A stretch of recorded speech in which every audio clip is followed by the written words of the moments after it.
Hey, how's it going? So, quick video for you today. I always say quick, I never know how long it's actually going to be. But what I want to talk about is voice control on an iPhone. Now, I know some of you out there are already using it and are well aware of it, but they've made a lot of improvements to it over the last few years, and I recently rediscovered how well it actually works. So, for those of you that may not know it exists or wondering what I'm talking about, I'm going to run through a quick little setup instruction set on this to show you how to get it going, and well, maybe it'll benefit you. It's one of those things that I never really thought about. Last time I looked at it was back on the iPhone 4, and well, it didn't work very well. But there's been a lot more advancements for accessibility settings and whatnot on these phones. Sometimes it's a little bit confusing to learn how to set them up. I'm still not 100% on a lot of this stuff, but definitely check the comments down below. I know there's a bunch of people watching this video that use voice control, and undoubtedly I'm going to leave some things out, or they might have some tips or tricks that, well, hey guys, leave the comments below and definitely look through there because there should be some good information. So because I'm using a Windows computer to record this, I can't plug the phone directly in to do screen capture like I would on a Mac. So there is a tiny bit of input lag here, but it's not too bad.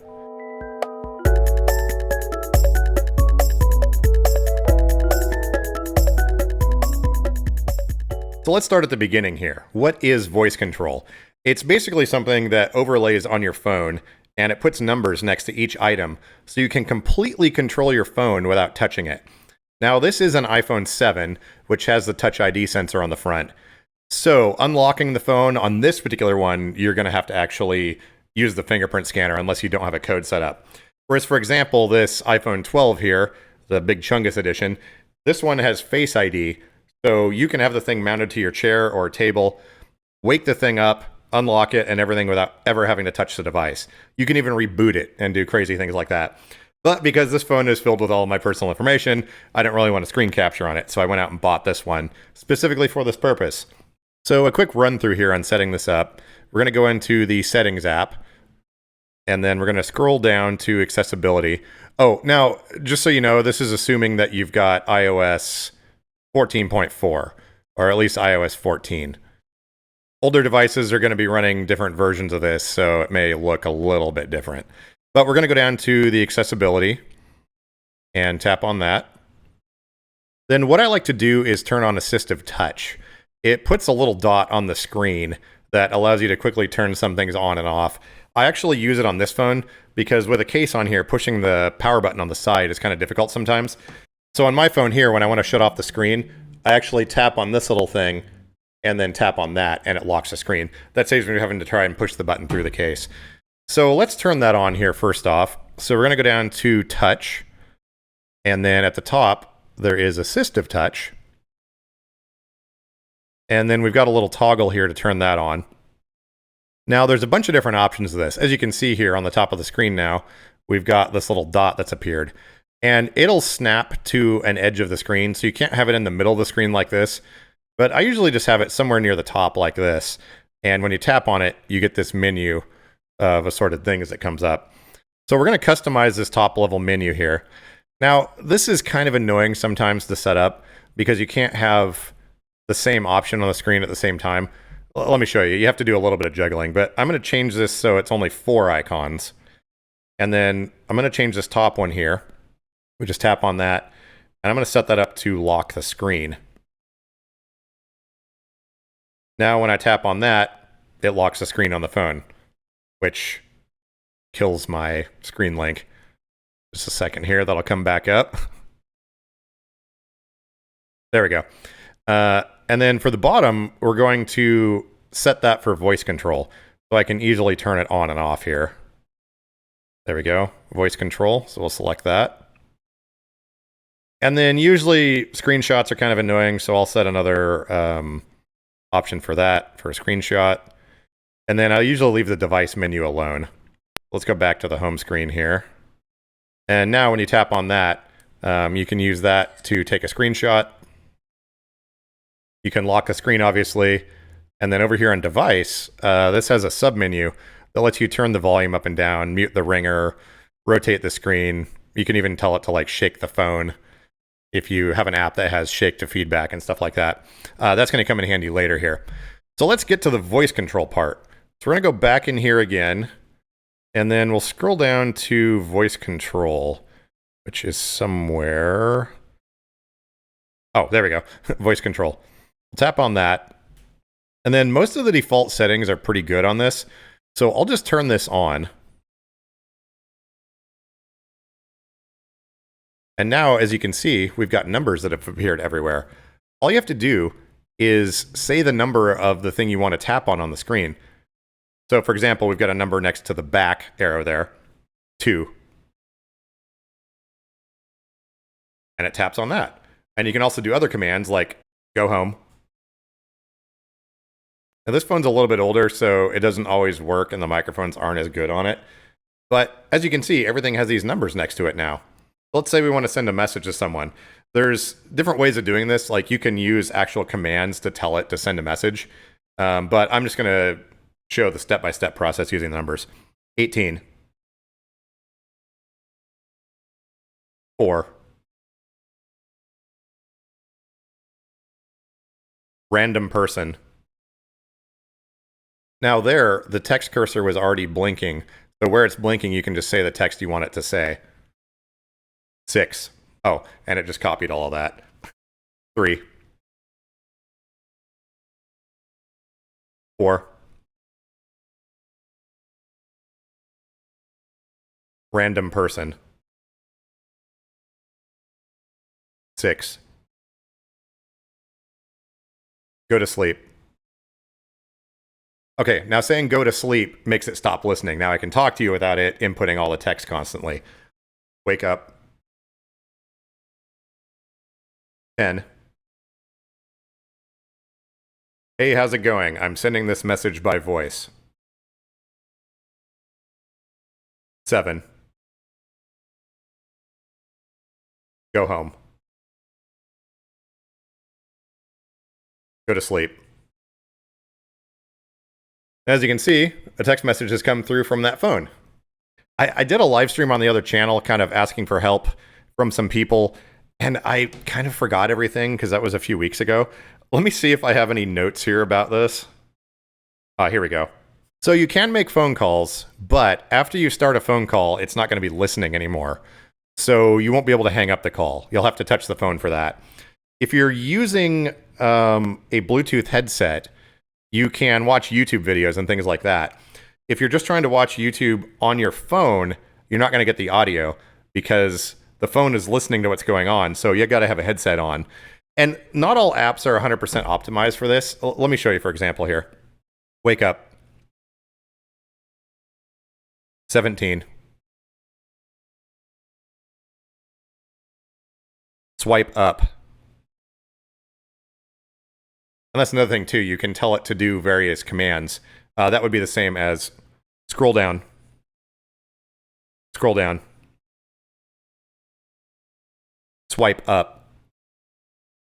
Now saying up is because you're swiping in that direction. Now there's some other interesting things you can do as well. We'll show you. But let's open a video. 3.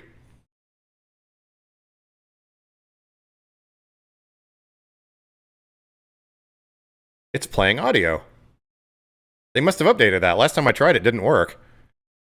Okay, so now trying to use the interface on YouTube can get a little bit tricky because this isn't 100% optimized. To pause this video, we'd have to tap in the middle of the screen. But as you can see, there's no numbers there. So what I'm going to do is I'm going to tell it to, well here, double tap 1. 6. Double tap 6. Okay, so I screwed that up there a little bit.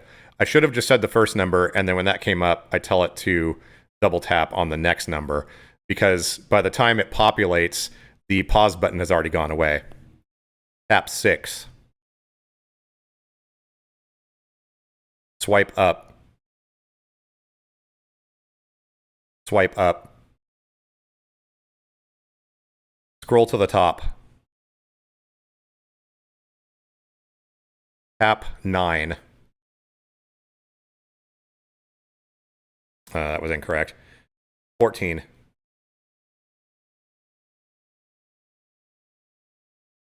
Tap 9. Oh, I was doing it wrong. I was trying to get the comments. So as you can see, it takes a little bit of screwing around to kind of get used to how it works. 17. Oh, 14.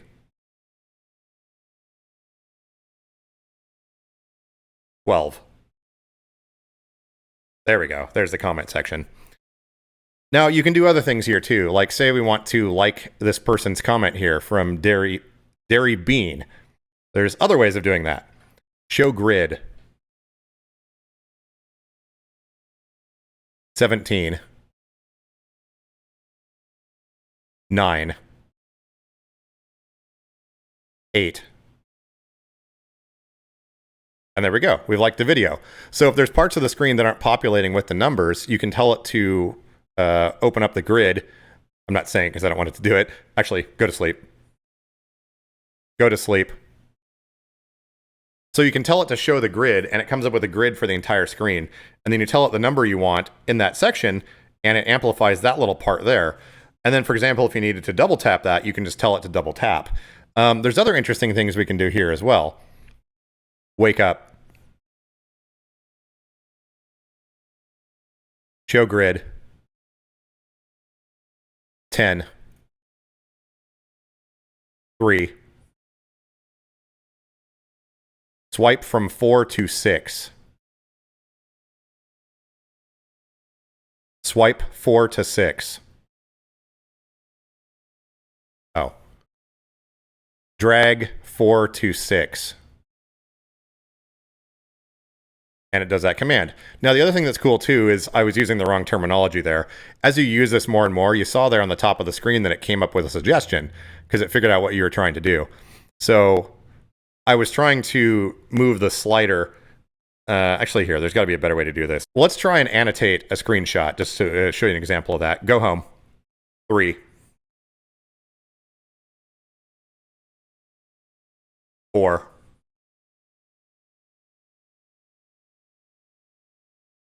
18. Those are screenshots on there from the live stream when we were screwing around. Let's say we want to draw a line on here. 4.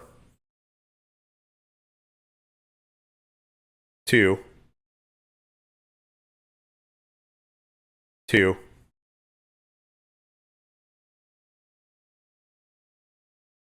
12. This will take a second.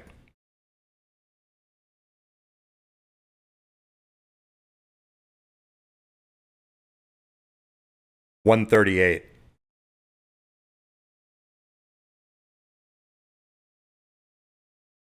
Takes a minute on this slower phone. 6.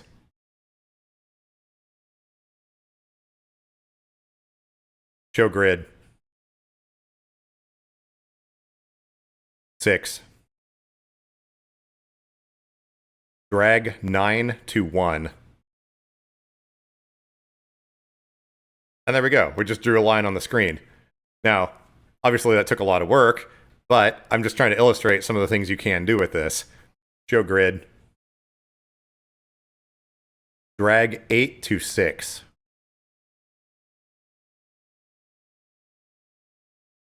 Anyways, so that kind of gives you an idea. You can control pretty much everything on the phone. There's a few different ways to control each particular item. Now, this will use your battery a little bit quicker, but it's really cool. You can tell it at any time, go to sleep, and, oh, go to sleep. You got to be a little more concise with this phone.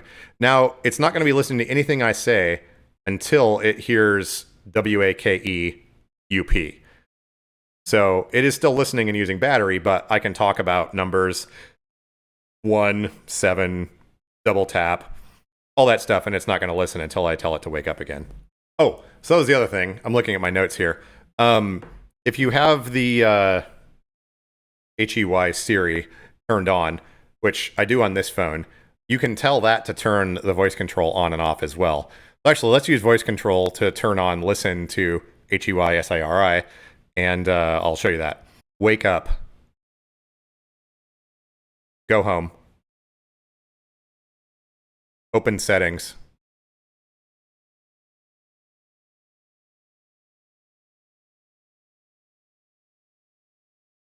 Twelve. 3. Go home. Okay, so let me use the assistive touch thing and we're going to turn off voice control. So now the phone's just in normal mode. There's no voice control or anything. Hey Siri, turn on voice control. Turned on. Now it's enabled. Hey Siri, restart phone.